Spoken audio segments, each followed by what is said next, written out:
My full name is Maureen Costall, and I was at Cornell before I was married. March the 13th, 1947. I was born in Kingston, Ontario, in the Kingston General Hospital. I moved to Schreiber in January of 1952 in a violent snowstorm. We were at Billy Lake Hill, and my grandparents were taking my mother and us kids, there was 3 of us at the time, to join my father, who bought Dr. Crow's medical practice after graduation from medical school. And we had to get out and push their old Nash Rambler up the hill because it just wouldn't make it. My mother was ready to turn around and go back. That was it. She'd had enough already. But we made it. Both my mother and father's parents. My dad's parents were born in Ontario, and my mother's parents were born in Nova Scotia. We were married on October the 9th, 1965 in St. John's Anglican Church here in Schreiber. My spouse's name is Maureen Costall, and he's a Schreiber boy. We met in high school. I probably knew him before that because he was actually the good-looking, blonde-haired boy that delivered the groceries. And then anyway, I set my cap for him in high school, and yeah, chased him long enough that he finally proposed. But it wasn't easy, because all the old ladies that delivered groceries to used to say to him, especially old Mrs. Hiller would say, "Now, Bruce, are you still going out with that Cornell girl?" "Yes, I am, Mrs. Hiller." "Well, I think we need to find you a nice young Anglican girl. She is Catholic, you know." Anyway, it didn't get in the way, did it? 3, we've got Margaret Joan, and she is about to turn 48, and she has 4 children. When we have Stephen James, he is now 44, and he's got 2 children, and we had a son, Bruce. He died 5 years ago, and he would have been 42 yesterday. I did. I had varied occupations. When we first got married and we were living in Thunder Bay, I went into nursing, but I found out that I was pregnant with our daughter, Joan. And we actually had a 5-year plan, but the 5-year plan went by the wayside because the pill didn't work. So anyway, I became a house mom and just sort of worked part-time as a nurse's aide or a preschool teacher and things like that. And then later I became a bank teller, which I have to admit, being a bank teller was one of my favorite jobs until you had to start selling things. And then I was no good at that. And then in 2002, I graduated as a registered nurse with my Bachelor of Science degree. So I was a late bloomer. But yeah, so I was kept busy. I really enjoyed my work. When I retired, everybody looks forward to retirement. I cried when I walked out because I thought, I didn't realize I loved my job so much. But anyway, kept myself busy. Bruce and I did a lot of volunteer work between the Scouting movement and the Girl Guide movement. And I was a member of the Canettes, and he was in Kinsman. And also he's a member of the Masonic Lodge, and they did a lot of service work. And from there he went on to join the Shriners and raise money for the children's hospitals and different things. So, and we were block parents, and I also worked with well, you're not allowed to say mentally handicapped these days, but the intellectually disabled. I worked with them for a number of years, and I really found that rewarding. I really did, you know, just they would set their goals for them, and when you see them reach their goals. And I'll relate one incident. We had this young man when we were in Swan River, Manitoba, and we take them curling in the wintertime. And I can still remember his name was Ashley, and he was the son of one of the local doctors. And Ashley would have to be well over 6 feet and as strong as an ox. You know, he worked out and everything like that. And our goal was to try and get Ashley to try to slow down those rocks, because he'd pick up a rock, and honestly, he was good. Like if it would stop where he wanted it to stop, it would have been a perfect shot. But he always wanted him to go out through the back of the rink. You know, so we had another girl. Our goal was to get her curling rock over the line, you know, so you had to contrast, but just things like that I really enjoyed. Oh, there's probably lots of them. I would say probably our family was great on get-togethers, like on Sunday afternoons after church. We'd all go out to Rossport Park, which was McLean's Creek at the time, and I think it's now called Rainbow Falls Park, or connected with the other one somehow. But anyway, you take your baseballs out and your bats and badminton rackets and everything be set up, and the kids would be running around, the little ones playing tag or hide and seek, and it's swimming like Superior. We didn't think it was so cold now, but I don't think I put my big toe in it now. And just little things like that. Like there was just so many get-togethers, and then later, as we got a bit older, teen town dances, and sitting in the swamp where it was you're forbidden to go, having that Coke or that cherry Coke or something, or even tried my first cigarette in there and decided it wasn't for me. Just different things like that. There was always something happening, and it, one of my memories too is, which you asked later, is about changes you've seen, and I put down TVs. And one of my great memories is when TV first came to town. I think Bob and Ruth Spadoni had the first TV, and we lived across the street in the duplex by the curling rink, and we'd always be up there watching TV because we always played with Pat and his brothers and stuff like that. My dad would have to phone every day and say, please send my children home for dinner tonight. So finally in the end my mother convinced him that maybe we should buy a TV ourselves, But yeah, and if I mention the shows now, my grandchildren roll in laughter because we had the Lone Ranger and Howdy Doody and all these things. But it's just memories that you treasure. You just wish you could experience it with them now. But yeah, there was a lot of memories like that. Well, as I said, the get-togethers on Sunday were a lot of fun. Everybody had bikes. Swimming, if you weren't swimming in Walker's Lake, you were swimming at White Sand Lake, and I wasn't allowed to having many sleepovers. I could go to a sleepover, but I had to go home, so I didn't have that part of the fun. But yeah, just a lot of things like that. And there just seemed to be a lot of birthday parties, and in those days, the birthday parties, nobody was trying to outdo anybody. The kids all went for a good time and things like that. And yeah, I don't know, just being able to go to people's homes and things like that. Great memories of just, enjoying my friends and just enjoying what there was to offer. And there was plenty to offer in those days. Or at least I thought so then. Maybe not. I mean, the kids today probably think, Schreiber is very boring, but it wasn't way back then. Lots of changes, isn't there? I don't consider myself to be that old, but when you think that you've seen the black and white TVs come in, and then they went to color, and, all these fancy new TVs they have now, and faster cars, and just so many things as things are evolving. Like, with the cell phone, whoever would have thought that we'd be using a phone that didn't need to be hooked up into a wall? And when you think of the old phones we had, and and how they've evolved from something huge on the wall to to now, for example, the telephone exchange. If you wanted to know where anybody was in town, just pick it up and the operator would answer you, and you'd say, I can't find so-and-so. Do you know where she is? Oh yeah, she's over at so-and-so's house.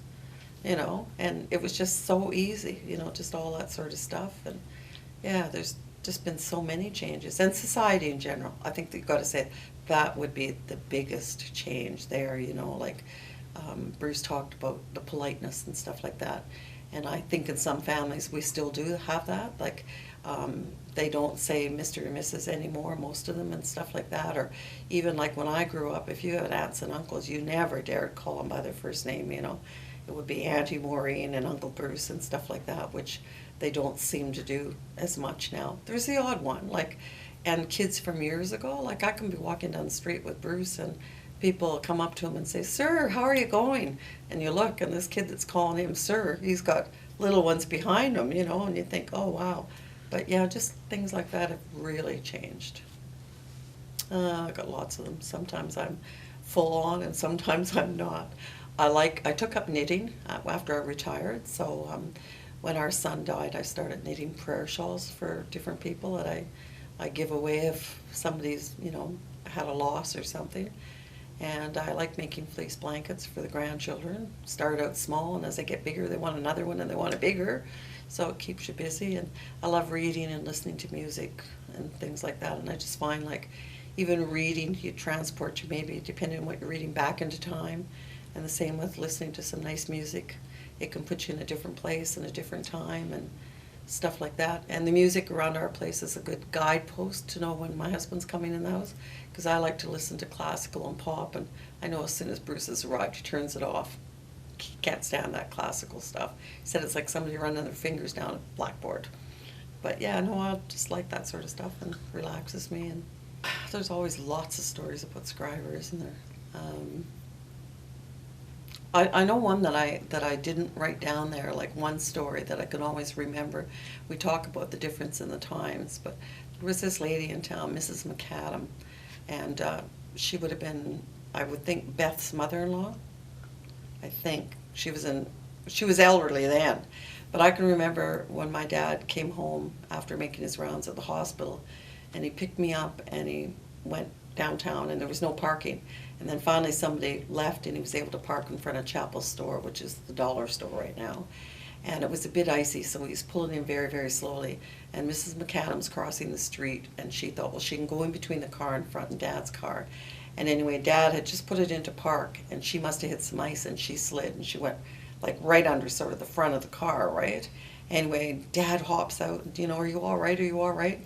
And anyway, when we got out, and anyway, she gets up and she brushes herself off and fixes her hair, Mrs. McAdam. Like I said, she was a real lady, right? And anyway, and she looked at my father, and I probably was only maybe about, I don't know, 10 or 12, but I've never forgotten it, because she looked at my dad and she said, well, Dr. Cornell, she said, I'm fine. And I'll have you know that at my age, it is far better to be knocked down than to be knocked up. And I thought, wow, that says it all. Even at her age, she still has a sense of humor. So just, you know, like different things like that. And I'm sure that if, you know, somebody sees this later, they'll say, well, Mrs. McAdam, would she actually say something like that? But she did, you know. So, yeah, that's one of the many stories. But yeah, there's just so many of them. And a lot of the ones I can remember, people probably already told you, you know, so. But that's one thing that really sticks in my mind, was that, you know. My dad graduated from medical school in about 1951, and we lived in a little place out of Kingston in Sealy's Bay for a little while, but there was no ready cash available, and so we were only paid with chickens and potatoes and stuff like that, so you can't make a house payment on that. And then my grandparents, who lived in Fort William, they found out that Dr. Crow's practice was up for sale. So my dad came here and approached Dr. Crow, and when he was in his old place on the other side of town. And yeah, Dad came down here. So Dad bought it and then worked with Dr. Crow for a while. And then in 52, like I suppose you might call it his internship in 51. So in 52, my mom and us 3 kids, we'd been living in Fort William with my grandparents. And then that's what I say, we came to join Dad, and Mom was ready to go back after the snowstorm on Billy Lake Hill. And then when we got to Schreiber, my father thought, you know, he's done all the right things. He's rented a house for us. Well, I think it belonged to Bryson's at the time, and it was a little summer cottage up sort of between where Art, Rowan, and Opus's are. There was a little place in there. And anyway, there was only a pump in the kitchen, and of course it's winter time, so it's frozen. So we had a hole in the ice, and that's how Mom hauled water in, and would heat it up, and we'd bath in the sink. Well, Dad couldn't see anything wrong with it because he was gone all the time, so Mom was just at home with 3 small children, you know. But Dad was the type of person that a really good small town doctor. He was a good diagnostician. And if you were having a baby, he never left your side. He'd take a book with him. He'd sit at the hospital with you. He was always there, you know. And I can even remember a couple of times, I think it was one of the McGuire twins was left in the bathtub just for a second and slipped and banged the head. Anyway, Dad had, I think it was one of the Air Force jets that would handle a couple of people. They landed on the straight stretch of Pace Plat a few times to pick up patients, and that was one of them. And Dad would go with them and fly into Toronto with these sick people and different things. So he was always there for everybody, you know. But he loved hunting, he loved fishing, you know. Got my mother hooked on fishing, so, you know, she probably went fishing. She'd go up fishing by herself in the rain, I think just to get away from us kids, but anyway, because by that time she'd had a couple more. But no, Dad was he was a pretty gentle person, you know, and he loved Schreiber. And as a matter of fact, when they thought they were leaving Schreiber, so as children we could have more opportunities and more advantages, and Dad really thought it out. He moved to Fort William, and all he did was medicals, and he said, I can't handle this. So they went on holidays out to BC, and he found a medical practice for sale, and anyway they moved out there. And Dad always had a problem with alcohol,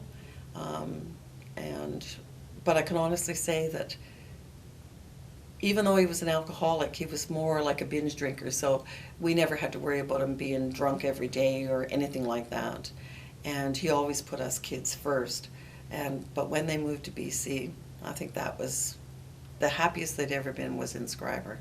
I really do think that had they stayed here, they would have been far happier, because I think they were always wishing that things could be the same, but then you've sold your practice and it's not as easy to come back, is it? But no, he was happy here.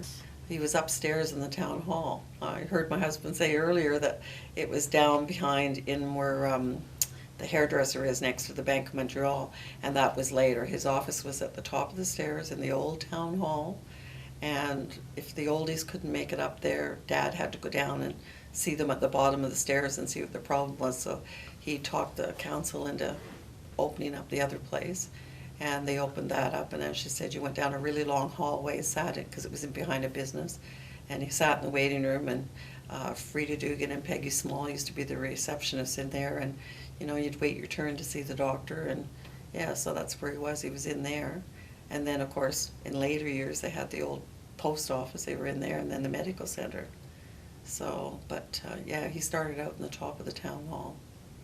He sold to Dr. Searle in about 64, I think, and then in 65 he left here, and that's when we moved to Fort William. So, not a good move, but anyway, look back on it. No, I would like to say I'm glad that in retirement we decided to come back to Schreiber. A lot of people look at us and say, why would you go back to Schreiber? But you know, you look around and we've lost a lot of businesses and everything like that, and you could say that Schreiber has nothing, but in actual fact it really has everything. And I can't think of a better place to live out my retirement. We're very happy to have come back.